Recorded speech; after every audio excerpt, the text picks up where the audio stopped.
Hey guys, what's up? We are back with some more reactions after dark, and we are of course going to be watching Crushed to Death just for being late to school.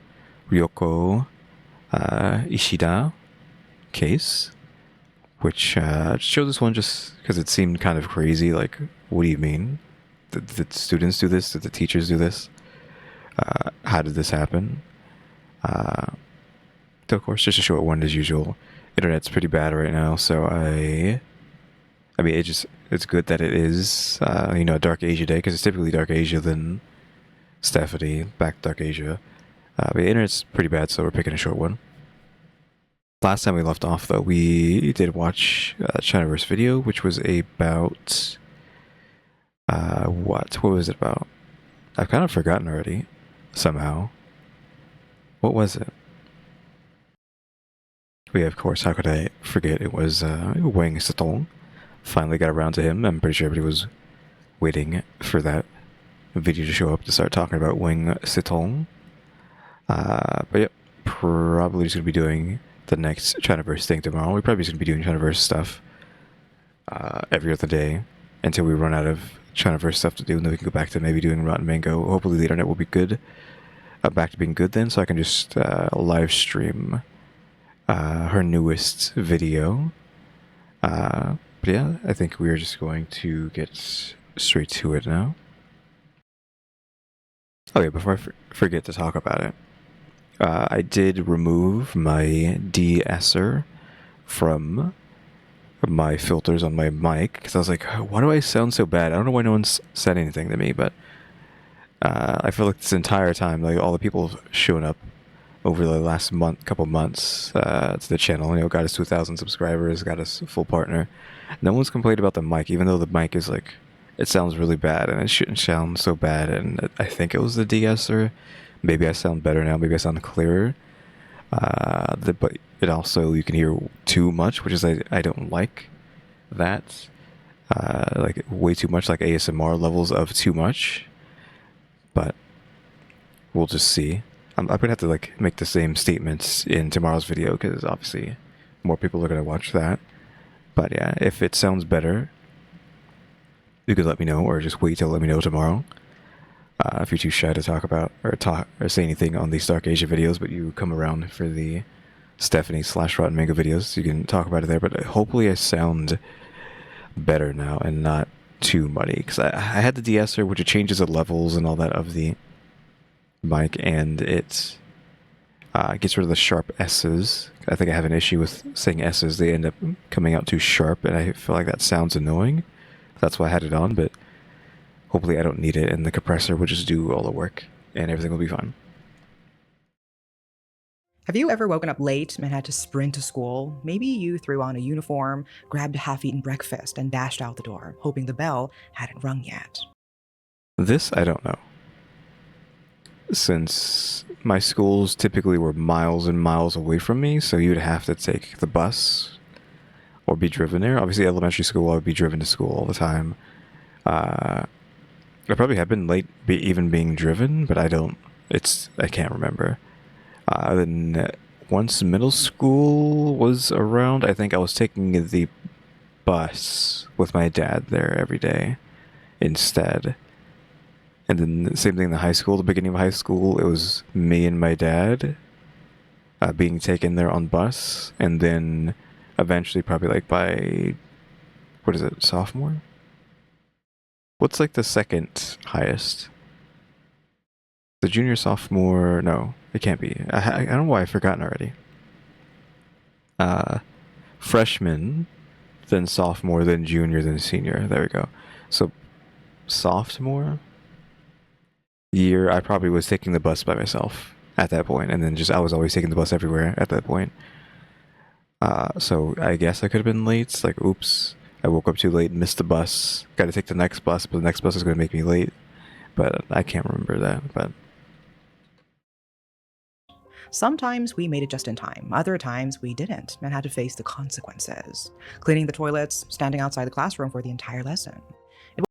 that is an Asian thing, by the way. I don't know what the heck she's talking about, but you do see that in Asian stuff like anime and whatnot, holding the water bucket, standing outside, but it's like, do you mean standing outside? I'm not learning. I'm here to learn. How dare you take away my chance to be educated because I was late? Like, hello? But again, you see that in like anime, but that's not what happens here if you're late. If you're late, it's like, okay, you were late. I guess you missed some lessons because you didn't make it in time. But no one has ever been told to stay outside or go clean the toilets or, other manual labor job stuff. I think that's strictly like an Asian disciplinary thing. Like they want you to work, like get used to being like, okay, you need to already be ready to do manual labor for like job stuff, and that's why they might give you a task to do for being late, or just like punishment in general. But yeah, like this, any of the schools I went to, this is not anything that would happen to you. Just like, oh, you're late, just go sit down. Just walk in, sit down. Class continues. It was embarrassing back then, but now those memories feel strangely sweet, like growing pains we all survived. But what if those everyday memories, those innocent, hurried mornings, turned into a nightmare? What if, instead of being just another day of being late, it became the worst day of your life, or your child's? This is the story of a tragedy that unfolded in a place that should have been safe, a place we trust, school. This is the case of Ryoko Ishida, a 15-year-old girl whose ordinary morning ended in a horrifying accident. It's known today as the Takatsuka Gate incident. Bacon, like, was this premeditated or was it actually an accident?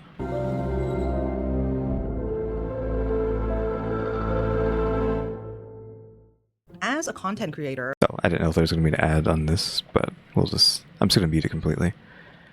But yeah, who did this? Was the teachers? I mean, I guess it has to be the teachers, right? Because she just talked about discipline, right? So it must have been the teacher's punishment, but how? Like, was she trying to run into school and it was like, oh, you're late? But they could see her from a distance, but she tried desperately to get into school, but they slammed the gate and the gate slammed onto her and killed her. Is that what I assume is going to happen? That's what makes the most sense, is that they pulled one of those tricks, which again, that's very much an Asian thing, a Japanese thing even, where they actually close the gates to the school and there's no in or out access to them. So if you're late, you're kind of just screwed. You gotta climb the fence, I guess. Like if you're like late like that, you gotta climb the fence, or who knows what happens at that point. But yeah, there's like, I don't feel like you have any of that at the schools I've been to. I mean, the schools don't have fences or gates like that. I guess my elementary school probably had a chain link fence all the way around, but not my middle school. There's no fences around it for the most part, and then high school technically, but that's because there was a lot of buildings there, some of which had nothing to do with the school. Well, semi had nothing to do with the school. So it was it had chain links, it had like strong gates like they have in Japan, the big black metal gates. But I don't remember them being closed after a certain point. I don't know. % off. Trust me, once you try it, you will never go back to SIM cards again. It happened on July 6, 1990. That morning, Ryoko was rushed to Kobe University Hospital. The doctors did what they could, but she was pronounced dead at 10:25 a.m. Her family arrived at the hospital soon after, and what they saw didn't feel real. So are there gates like mechanical? Because I feel like a human slamming a gate on another person isn't going to do... It's going to do some damage, but possibly not enough to kill. So I'm guessing it mechanically closes in this instance, and she got stuck in it. Their daughter, who had just gone to school that morning, now lay lifeless under a white sheet, with faint traces of blood still visible. The hospital staff told him she had suffered a severe brain injury. The cause, blunt force trauma to the head. Okay, so was she running head first, trying to get in, desperately, and then they just slammed it on her head, and that actually was enough to do it? The police were called, and when they got to the school, nothing looked out of the ordinary. Students were quietly taking exams, classes were going on as usual. There were no signs of panic, no traces of blood, no sense that anything terrible had just happened. Since it was exam day, police had to wait until the tests were over to begin questioning. When they did, school officials insisted it had been an unfortunate accident, nothing more. But that story didn't hold for long. Yeah, it's like, what, accident? What do you mean? Assuming these gates, which this is a big, like, metal black gates I was talking about, though, the ones I think we had at the front of our high school were, like, taller than this, because these look pretty short. Like, the guy over here, I think if he was standing up straight, he would be higher than this, whereas I feel like the gates that I'm talking about at that school were actually higher than human length, typically. Human height. But yeah, like, I don't assume these are mechanical, so I feel like, a teacher slammed this thing as hard as he could to try to prevent her from getting in, because it's so weird. Like, let the kids in. Like, maybe you're doing it for safety, I understand that, but, like, can we not just do everything and we possibly can to stop kids from learning? Like, oh, you were too late, guess you can't go to school. Oh, you're late, I guess you're standing outside not getting educated.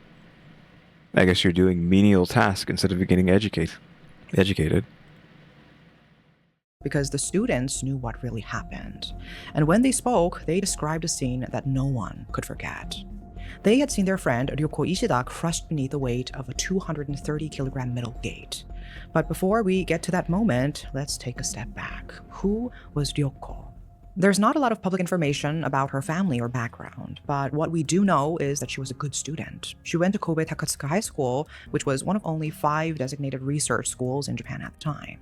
She was quiet, diligent, not the type to break rules or stand out in the wrong way. In fact, July 6th, the day she died, was the first time she had ever been late to school. It was the last day of final exams. Ryoko had overslept, so she left home in a rush, hoping to still make it in time. At her school, arriving late meant being locked out. The school had a rule. The front gate would close around 8:30 a.m., and 3 teachers were assigned to monitor it. Anyone who arrived after that was punished. That morning, like many others, 3 teachers were already at their posts. One of them stood near the train station, about 200 meters from the school gate, using a microphone to call out warnings. Hurry up, don't be late. The teacher then returned to the school gate, put down his microphone, checked his watch, and called out, "I'm going to close the gate now." Some students later recalled that he even counted down from 5, which only added to the panic. But when asked in court, the teacher, Toshiko Hozoi, denied that part. He said he didn't count down. He only shouted at the students to hurry, because it was the final day of exams. Except there's, like, student testimony that that's not what happens, question mark. They said he was counting down. He was trying to add panic, which, I mean, it's not too... It's like, that's not that big of a deal, I feel like. I mean, obviously, it caused so much panic that I'm guessing she desperately tried to get in by any means possible. Mach speed, throwing herself in just to not be late, but it's not something to exactly blame, question mark,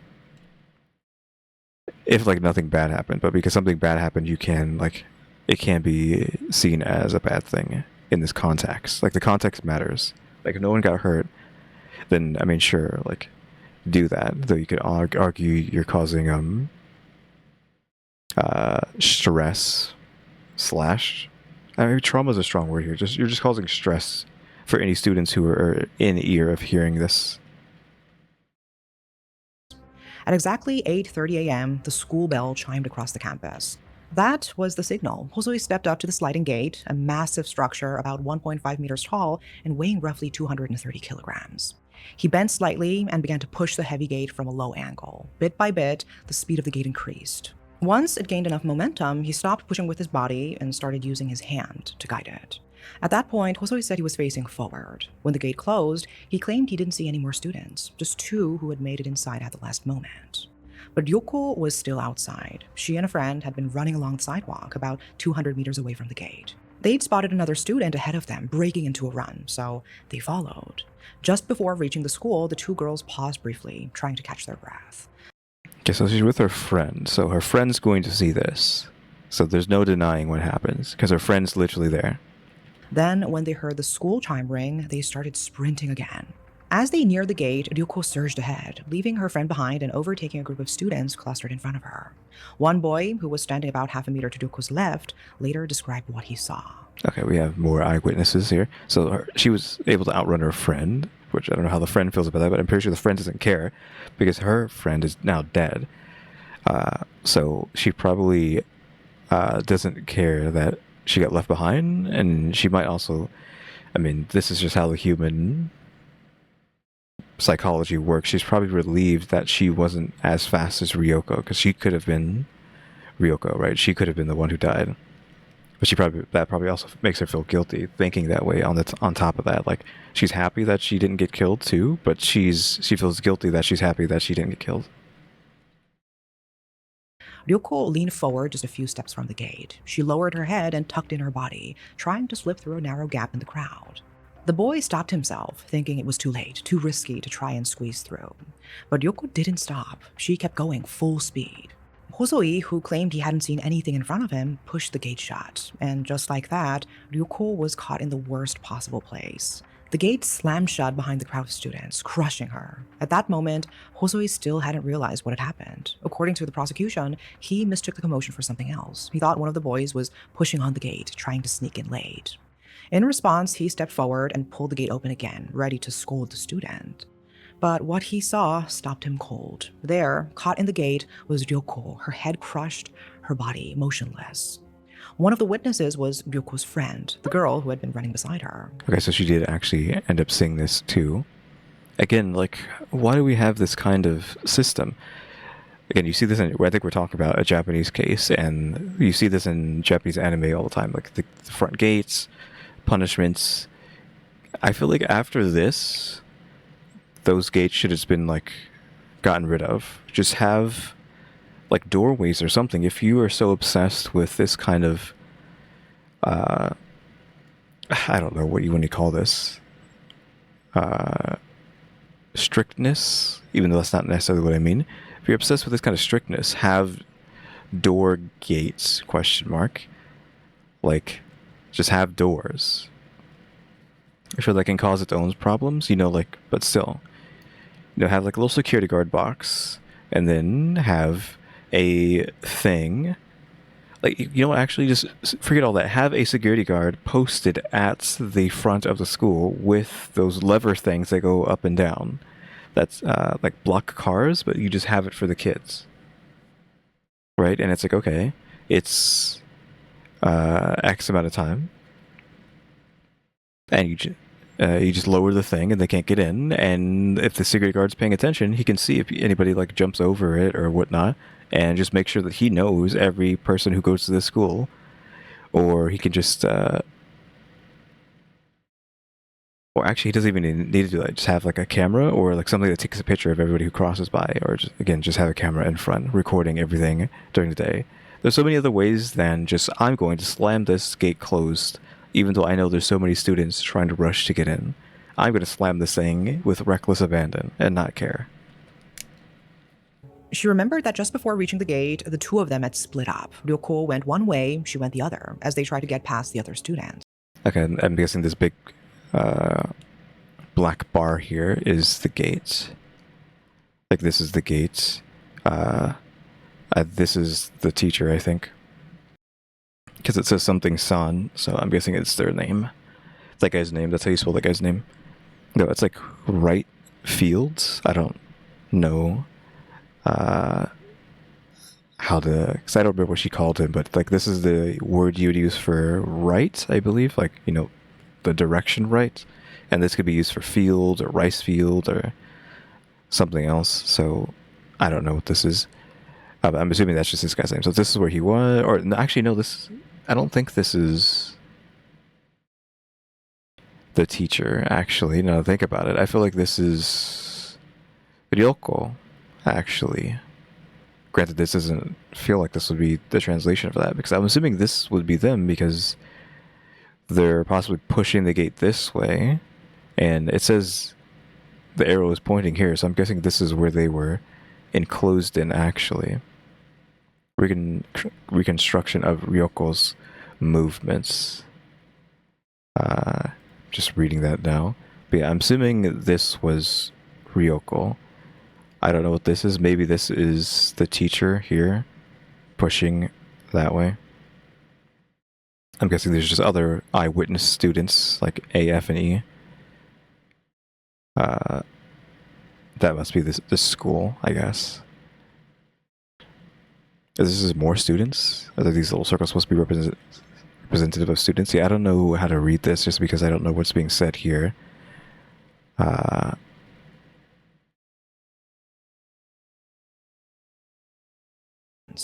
Some witnesses said Ryoko tried to loop around the right side of the crowd to slip in. But she didn't make it. The injury was catastrophic. Ryoko suffered a devastating skull fracture when her head was caught between the gate and the post. She was still alive when they found her, but barely. There were rumors that Hosoi left her at the gate and returned to his exam duties, but in court, he denied this. Okay. Again, well, it's the rumors. We don't know if that's true. There's so many eyewitnesses they could have said that. Did any of these people who were literally there, like right next to this girl when it happened, see that? Because they can't just like walk away. I mean, there's so many people here to see what happens. They would know. Claimed he stayed to help, saying that at one point he was still there, confused, even struck in the head by a member of the school's baseball team during the chaos. Eventually, Ryoko... Excuse me, what? Is he just making stuff up now to say, oh, he got dazed and beaten up during this incident too? Like, what are you talking about? Denied this. He claimed he stayed to help, saying that at one point he was still there, confused, even struck in the head by a member of the school's baseball team during the chaos. What do you mean struck in the head? I feel like that's just some sort of excuse. It's like, oh yeah, I'm a victim too. I was hit in the head too. Eventually, Ryoko was rushed to the Kobe University Hospital, but it was too late. At 10:25 a.m., Ryoko Ishida was pronounced dead. So who exactly was Toshihiko Hosoi? At the time of the incident, he was a 39-year-old teacher, an ordinary man on the surface just doing his job. Hosoi was born in 1951 in Izuchito, located in the Izuchi district of Hyogo Prefecture. He looks like he's just fed up with life. He had been teaching for about 15 years by then. His career began around 1976, and Kobe Takasuka High School was already his third school. He taught Japanese history, and at the time of Ryoko's death, he was serving as the deputy chief for the third-year students, a role that placed him at the center of moral guidance for the graduating class. On top of that, he was also the manager of the school's baseball team. But Hosoi's past wasn't spotless. Before coming to Kobe Takatsuka, he'd been involved in an incident at his previous school, Hyogo Prefectural Shoyo High School, where he reportedly assaulted a member of the baseball club. The student was injured, and Hosoi ended up being fined around 50,000 yen. People who knew Hosoi and those who later read about him described him as a serious, rule-abiding teacher, the kind who seemed to value discipline and order above anything else. Sure. Though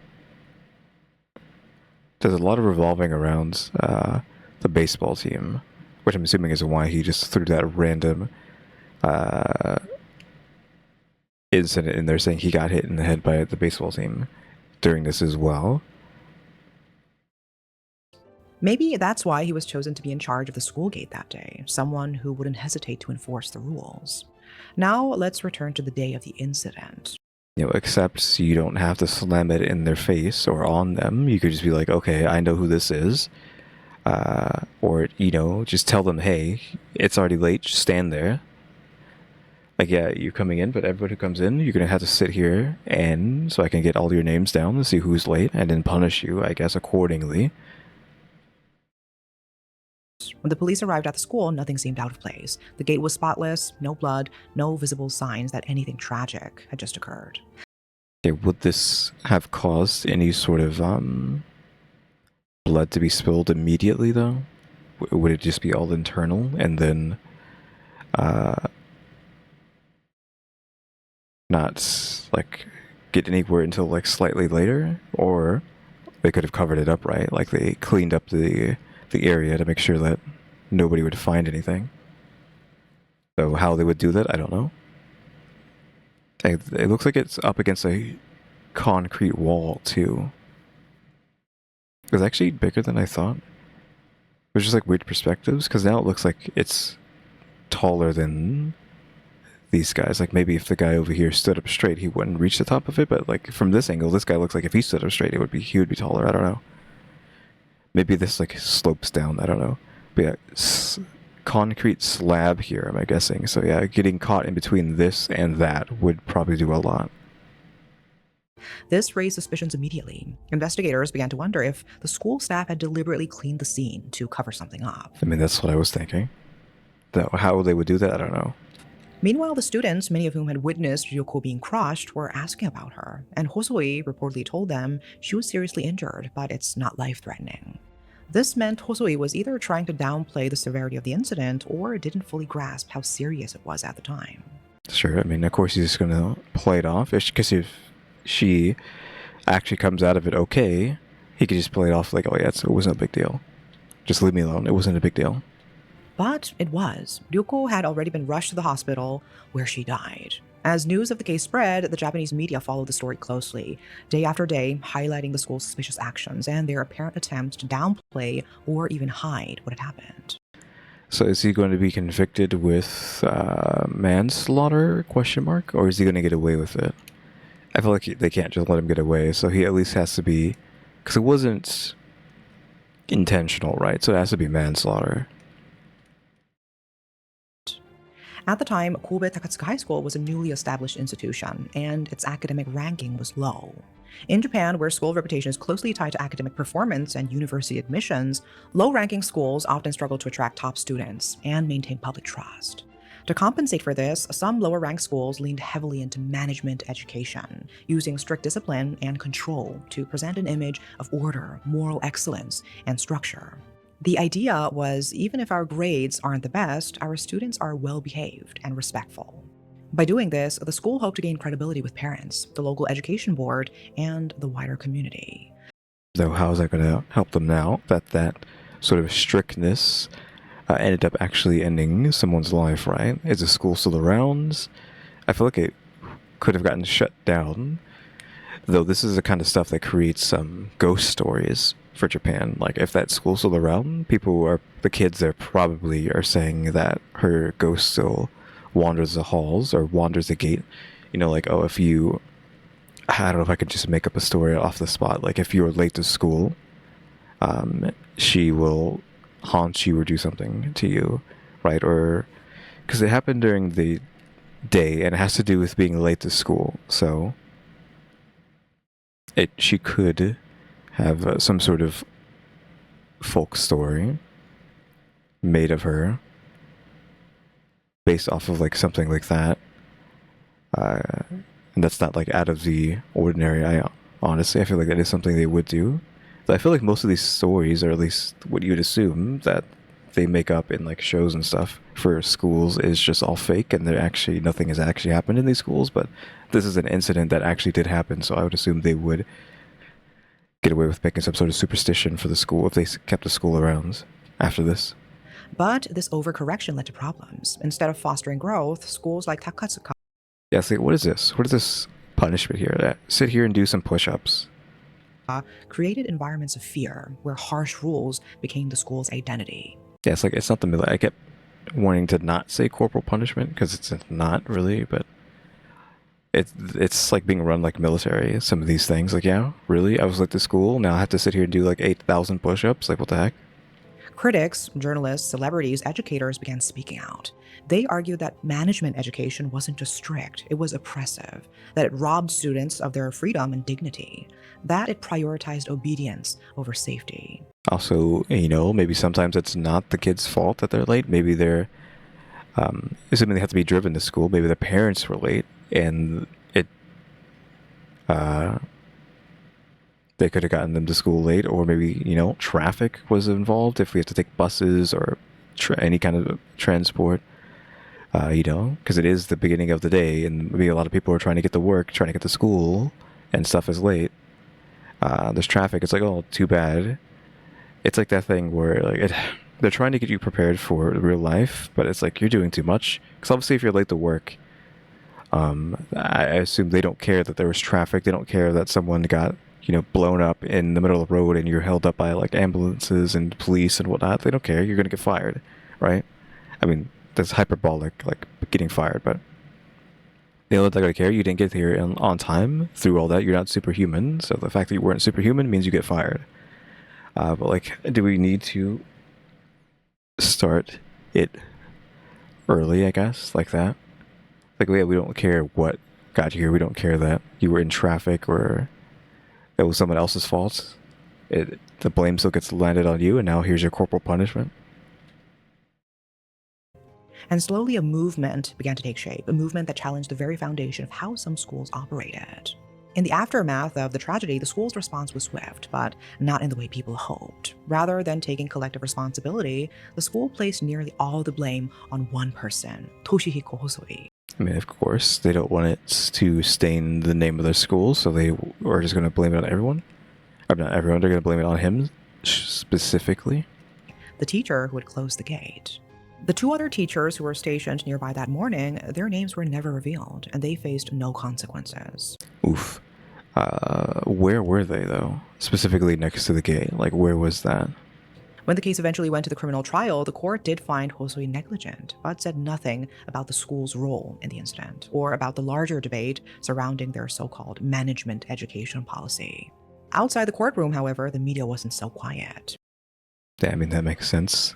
Obviously, they want justice for what had happened, though I think they did say that they were upset about, or not were upset, that he is going to get punished, question mark. They did find him negligent, but the word negligent is pretty soft, honestly. So is he even going to get like a year in jail? Because I feel like he's going to get manslaughter, maybe get like 5, but... Journalists were openly critical, and what made things worse were the school's actions after Ryoko's death, actions that many interpreted as attempts to cover up the truth.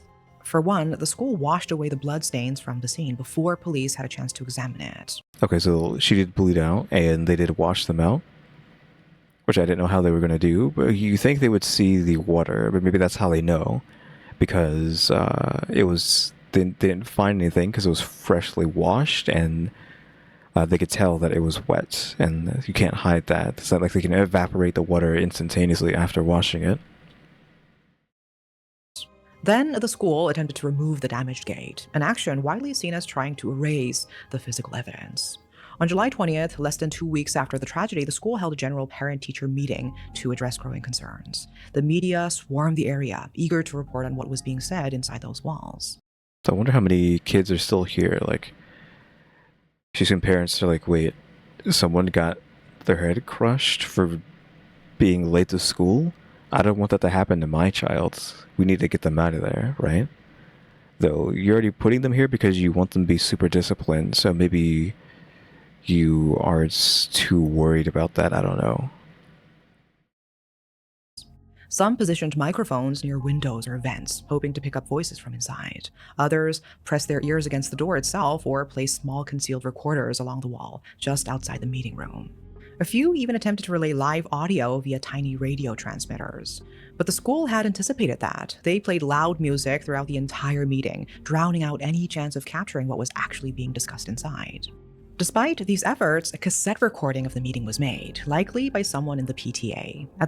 Yeah, I was assuming that it doesn't make sense, but unless someone inside can actually get a recording, then it doesn't matter. Also, when was this? Because she said that guy's teaching career started at 75. He'd been teaching for 14 or 15 years, not necessarily 75, but in the 70s. So I think it's like, was this 1990? We have a lot of black and white pictures, which is weird for 1990, but I think we're in the 90s, give or take. So yeah, cassette recorder makes sense to have, tech-wise. The beginning of that tape, a Hyogo prefectural official scolded the parents, claiming that the PTA was never meant to be a platform for information to reach outsiders. He warned that if any of the meeting's content were leaked to the media, it could lead to widespread rumors, misunderstandings, and trouble for the students. The school refused to release the tape publicly, arguing that it wasn't subject to disclosure under Japan's public documents law. They also claimed there were no transcripts or meeting minutes available. Eventually, the school destroyed their copy of the recording, but the PTA had kept one. 8 years later, the audio from that meeting was finally released. What do you mean 8 years later? They finally gave it to them? I guess because they thought they were out of range of being in trouble, or not in trouble, out of range of being, like, having the school be mad at them? Question mark. Is it? Do we hit the also does it maybe hit the statute of limitations, so like no one can get in trouble for whatever was said there? Then on July 21st, investigators with the Hyogo Prefectural Police conducted a reenactment of the accident. Ryoko had been wearing a helmet that morning, but it had been completely crushed by the force of the sliding gate. Wait, that's extra information. What do you mean she had a helmet on? Why did she have a helmet on? Did they have bikes? Were they biking as well? Why did she have a helmet on? So not only did she get crushed, she got crushed with a helmet on that should have protected her, which means this guy like closed this gate with all the force that he could have. I hit the mic there. Like all the force humanly possible. If he not only crushed her skull, but also the helmet that it was she was wearing, like through the helmet she was wearing. Her injuries were so severe, the helmet offered no protection. Investigators concluded that Hosoi had acted recklessly. He closed the gate with force, even as students were still arriving in groups. In a separate investigation, it came to light that Hosoi had once caught a student's skirt in the gate during a previous incident, raising further concerns about whether he had ever been properly trained in handling it safely. Eventually, Hosoi was charged with manslaughter in the course of his duties and sent to the Kobe District Prosecutor's Office. Okay, manslaughter is what he got. Though the school still needs to be thrown under the bus, question mark. I don't know if we're going to get any of that, though. During his trial, Hosoi defended himself by saying the responsibility didn't lie solely with him. He insisted that the gate duty was shared among 3 teachers, and that the method he used to close it was, in his view, safe and reasonable. Yes, safe and reasonable. Slamming it with all the might that you have in your body. That it was so much force that it crushed through a helmet. Sure. He claimed that the school had given him no specific safety training and that no warnings were issued about what to do or not do. Sure, okay, good. School's under fire, I'm fine with that. He argued that it was impossible to predict that a student would sprint headfirst into a narrow gap by the gatepost. Also, that is not a good excuse either. I mean, the thing saying it was school fault not training you, sure, but I mean, that's common sense. Like, I don't think you need to be trained to be like, hey, maybe I shouldn't slam this gate full force when kids are trying to get in, right? I find that's just like common sense that doesn't need to be explained. It should be moved slowly. Also, it should be pulled, not pushed, I feel like. You need someone strong enough to pull the thing, and so they're right next to the enclosure. Like, what I'm talking about is like what probably happened is, let's say like this is the gate, right? I mean, the red doesn't really work good here. Let's use blue, I guess. Like, say this is the gate. And I'll just add some things here. So obviously the dude was over here, you know, pushing it, and he just sprinting this way. But what should be done is also, here's the wall. So that's the wall as well. The concrete slab. The person should be here, you know, pulling it this way. So they're moving next to the gate. And thus they can see people coming inside, like trying to slip in. They can also stop them from like, getting inside, I guess, but I think they want to actually give people a chance. But you can be like here too, just like offside, so people can slip in if they want to. And then like, you have absolute control over the severity of how it closes. So you can make it as gentle as you want, and it should be as gentle as possible, honestly, in my opinion. If we're doing something like this, if you get what I'm saying. So they should not be pushing, it should be pulled, and it should be pulled slowly, not, again, with all the force in your entire body. Then he turned the blame toward the system. He told the court that if anyone should be held accountable, it was the school, the Hyogo Prefectural Board of Education, the Ministry of Education. I mean, you're going a little bit too high, but I think the school is to blame for too much discipline. But this guy is obviously like the main person. Like, you committed manslaughter, and it probably wasn't completely an accident. There probably was some purpose to doing that. you might have even hoped that someone got caught in, so they would have been hurt, but not hurt too much. Like, you probably didn't expect to actually be able to manslaughter somebody with the gate. All of them had embraced and enforced a flawed educational philosophy, one that pushed teachers to discipline students at all costs, but gave them no guidance on how to do it safely. Okay, sure. Still on July 26, just 20 days after the tragedy, the Hyogo Prefectural Board of Education moved forward with disciplinary action. Hosoi was dismissed from his position. Wait, he was convicted of manslaughter, but he's just being punished by the Teachers Association, or whatever the heck it's called, in the Teachers Association, the whatever she said. Prefectural Board of Education. That's not even the court. Hello, can he go to jail too? Not just like get his teaching license revoked? Board of Education moved forward with disciplinary action. Hosoi was dismissed from his position. The board also issued a formal reprimand to the school principal and admonished the vice principal and the superintendent. 2 deputy superintendents were placed under strict caution. But no action was taken against the teachers who gave the order to close the gate. And just like that, the principal's resignation was accepted the same day. Okay, he dropped that. Also, they didn't take away his teaching license, like the main guy. They just like fired him. Later, Hosoi filed a petition challenging his dismissal. In September of that same year, What is everyone talking about? He committed manslaughter and all he got was being fired? Hello? a new principal was appointed by the Board of Education. Who cares? Schools need to One go. of their first decisions was to cancel all future parent-teacher meetings, including any further explanations about the incident. Okay, so just trying to cover everything up.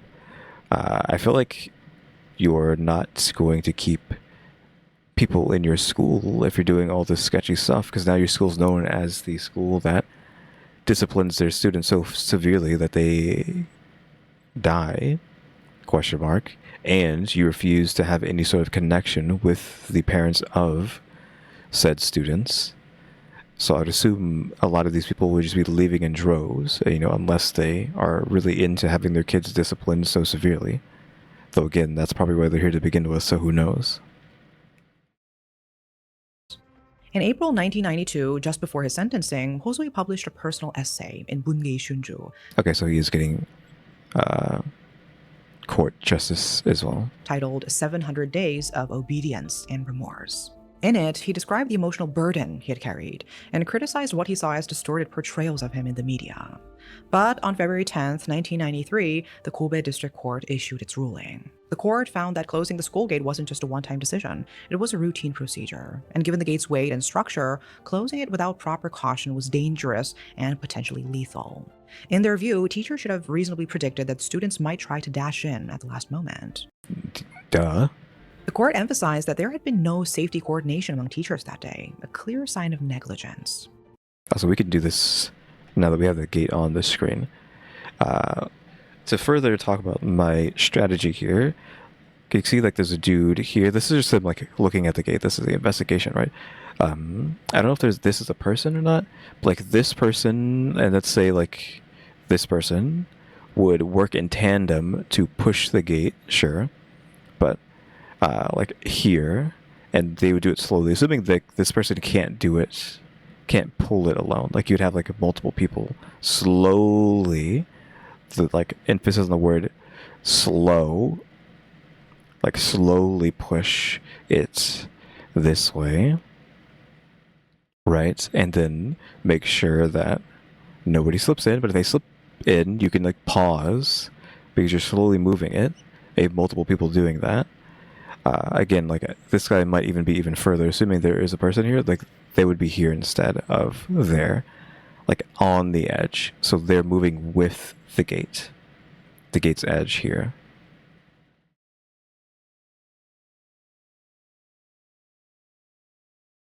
The judge largely accepted the prosecution's case and sentenced Hosoi to 1 year in prison, 1 year. suspended for 3 years. That's what I figured. 1 year suspended, I'm assuming means he can't go to work for 3 years afterwards. So he still has his license to teach, unfortunately. Hosoi didn't agree with the ruling, but ultimately decided not to appeal. I mean, you have a year. You should have got like 5 at least. So I just shut up. He said the emotional toll it had taken on his family was too great, and with that, the verdict stood.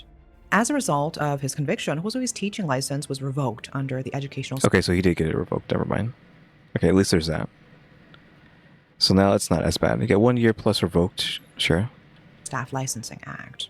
The following April, he released a full book under his real name. What does it say? Like, book published by Hoshi. Like, we have, I guess like my, and then there's the word death, and then all the stuff in between. I don't know what's being said there. In it, he reflected on how he had carried out his duties like a police officer guarding the school gate, without question, without training. He believed it was his job, his duty, his version of justice. He admitted there was some regret, some recognition that the system had forced him into his role, but he still maintained that he shouldn't have been charged with manslaughter, that the media scrutiny, the public shaming, it had gone too far. So if we want to play, like if we want to give him some slack, no, you should have still been convicted of manslaughter, but we can also take the edge off and say you were just able to obsess with like following the rules that the school gave you. Like, sure, we can again let some of the edge off by saying the school is in part a factor here, and maybe you are just you were molded by the school to be who you are, but no, you still get manslaughter. So like we can agree on that, but you still should have gotten the manslaughter verdict. Again, all you got is a year anyway, so you got 1 year in prison for ending a child's life. You should stop complaining. Years later, his book sparked renewed criticism. Many believed he never fully took responsibility, but even in his memoir, he continued to defend the police-style gate monitoring system as if it were justified. And while Hosoi's trial played out, the school remained under fire. Again, like I said, if you want to have the gate system, have someone at pulling it, not pushing it. As mentioned before, right after the incident, they tried to quietly remove the very gate that had killed Ryoko, an act many saw as an attempt to erase the evidence. Parents and local residents protested, and the court stepped in, ruling that removing the gate before the case was resolved would be inappropriate. But after Hosoi's conviction was finalized, the school went ahead. On July 30th, 1993... Okay, I mean, if these are the gates now, those are much nicer. They're shorter, smaller, they're not like head height. And they require to be, pushed / pulled from two ends. They dismantled the original steel gate and installed a smaller, lighter one. The announcement came during a press conference, but parents and the PTA hadn't even been informed beforehand. This angered many local residents because they believed the school had used public money to silence the memory of what happened. So they demanded that the school reimburse the construction costs, a symbolic push for accountability. The case reached the Supreme Court's third chamber, but in the end, their request was dismissed. Outside of the lawsuit over the gate itself, Ryoko's parents had also filed a separate case, holding the school responsible for the tragic consequences of its rules and its staff's negligence. Yeah, assuming like the parents aren't just going to let it slide. I assume nothing is going to come out of it because that's just like a story as old as time, but... Public opinion was divided, but many sided with the family. They questioned how the school could have enforced such strict discipline without considering basic safety. Former students began sharing their own stories, how they had to abandon their backpacks just to make it inside the gate in time. Some girls recalled how their skirts got caught while trying to squeeze through the same gap Ryoko had tried to pass. In the end, Takasuka High School was ordered to pay 60 million yen to Ryoko's family. Wow. Isn't that just going to bankrupt them? Like 60 million yen? Well, I mean, 60 million yen is like, what, 600,000 or something? I don't know how much that is. Is it 60,000 actually? Is it 60,000 yen? It's 60 million, so you drop those two zeros. No, 600, I think. I think that's 600,000. I'm not sure. But is that enough? Can a sum of money ever make up for the loss of a bright, innocent girl, someone failed by the very people meant to protect her? Ryoko's death raised a deeper question, one that strikes at the heart of how some Japanese schools operated for decades. Should safety and individuality ever take a backseat to blind obedience? In many Western countries, school rules are meant to guide, not control. But in Japan, especially in the 1980s and 90s, schools were often seen as places of discipline. Uniformity, silence, and obedience were treated as virtues. Yeah, like you see that just in anime, like I was saying, you see these punishments still in anime. They also go along with like not necessarily punishments, but just trying to get you used to being obedient, right? By doing oh, it's your turn to clean the classroom. It's your turn to essentially do the chores of the school rather than actually having, the people who work there do the chores of school. It's the students' job to do these chores, to already get them to be obedient, like good obedient worker drones. I know that sounds like very negative. I'm not trying to be negative. I'm just using words that make sense. But yeah, they're just trying to get them to be already like super workforce obedience whilst they're in school. At least that's what it looks like from the outside looking in, from just like seeing stuff like anime and seeing they doing this kind of stuff in anime. But yeah. Even being a minute late could lead to punishment. That was the world Ryuko lived in, where lateness wasn't just inconvenient, it was shameful, where teachers enforced order like guards, and where strictness was seen as moral strength. Over the years, the debate sparked by Ryoko's death helped shine a light on the widespread issue of black school rules, a term in Japan referring to outdated, unnecessary, and sometimes oppressive school policies. These included mandatory black hair for all students. I've mentioned that before. I don't know what video it was that I mentioned it, but like there's this weird ruling in Japan where you have to have, the dark hair like everybody else, every other Japanese person, because it's supposed to be homogenized or whatever. So even if you're a foreigner or you're like half Japanese and you naturally have hair that is not black, they don't care. You're still going to get in trouble. They're going to say your hair isn't naturally that color and you need to dye it black, or else you're going to get in trouble or expelled, even though it is your natural hair. Like everybody needs to be the same. They all need to be disciplined the same. They all need to look the same and dress the same. Like that's how schools kind of come off in Japan. Like there is again stories online of people talking about how they were in like Japanese schools and they naturally had like blonde hair or something, a hair color that isn't black. They would get in trouble constantly and be forced to like dye it because they need to conform with every other child. You need to be like another cog in the machine, and all the cogs need to be exactly the same. Even for students who are naturally blonde or brown. Rules that restricted the color of girls' underwear, usually requiring girls to wear only white or beige undergarments. I don't know anything about that. I have no clue that was a thing. We're just gonna like forget that. Enforced through visual inspections during gym class or uniform checks. Okay, that seems like that was just predatory rather than anything, but that might just be like female teachers doing that though. 'Cause, again, same thing in stuff you see in anime is the constant like school checkup where everyone gets down to their skivvies, right? And you see that. And they're kind of checking that stuff. Though I'm not going to say that isn't something that hasn't happened over here. As like being stripped down to your underwear and inspected. I'm going to talk about an anecdote that they did this when I was in elementary school. They actually, for like certain exams, they would strip you down to your underwear in school and have a look. Though I think this was like just, I don't know if it was kindergarten or if it was first grade, just early classes, and then they didn't do it anymore. So technically it stops at the beginning of elementary school and you don't see it again. Maybe some people out there know that this happens further on in school. I didn't see it happen ever again, but it was just like something we did in elementary, of having them strip us down to our underwear and inspect our bodies. Which I know that sounds weird. It sounds like I'm talking about being like preyed on. Maybe it was, I don't know, because there was women doing it too. Like I'm pretty sure they probably split us up in like two groups, like boys and girls, obviously. So I don't know where the girls were in this moment, but all the boys were in the room doing this, and the ones inspecting us were women. So who knows? Maybe this was a predatory account. I think it didn't seem like anything strange as a kid. So they did do some weird stuff, but it wasn't like weird.